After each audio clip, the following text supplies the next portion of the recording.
Le vrai faux de l'info de la matinale, Jean-Philippe Ballas, bonjour. Bonjour Thomas, bonjour à tous. Ce matin, le poids des syndicats en France. Grand sujet de conversation avec plusieurs chiffres qui ont circulé cette semaine. Tenez, pas plus tard qu'hier matin avec Geoffroy Didier, candidat à la primaire chez les Républicains sur Sud Radio.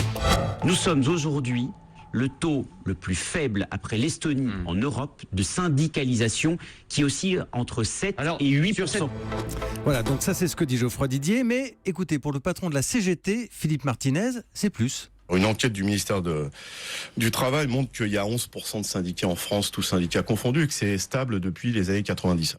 Alors on se pose, Geoffroy Didier parle de 7 à 8% de syndiqués, 11% plutôt pour Philippe Martinez, qui dit vrai, qui dit faux, Jean-Philippe? Alors c'est plutôt Philippe Martinez qui dit vrai avec 11%, mais Geoffroy Didier, il sort pas son chiffre de nulle part. En fait, on a ici deux sources différentes, Thomas, et deux sources plutôt sérieuses. Les 7 à 8% viennent d'une étude de l'OCDE, les 11% sont ceux de la DARES, les statistiques du ministère du Travail. Mais alors pourquoi cette différence de résultat? Je vais vous épargner les détails, disons que les modes de calcul sont différents. Et l'étude de la DARES est plus récente et peut-être un peu plus fine. Elle nous montre surtout, et c'est ça qu'il faut retenir, de grosses disparités selon les secteurs. Dans la fonction publique, près de 20% des syndiqués, on tombe à moins de 2 fois moins dans le privé. Et alors par rapport aux autres pays, Geoffroy Didier dit que nous sommes au fond du classement devant l'Estonie. Alors là-dessus, il a raison et tout le monde est d'accord. Nous sommes très loin, notamment derrière l'Islande, la Finlande, la Suède, nos voisins les plus syndiqués très largement.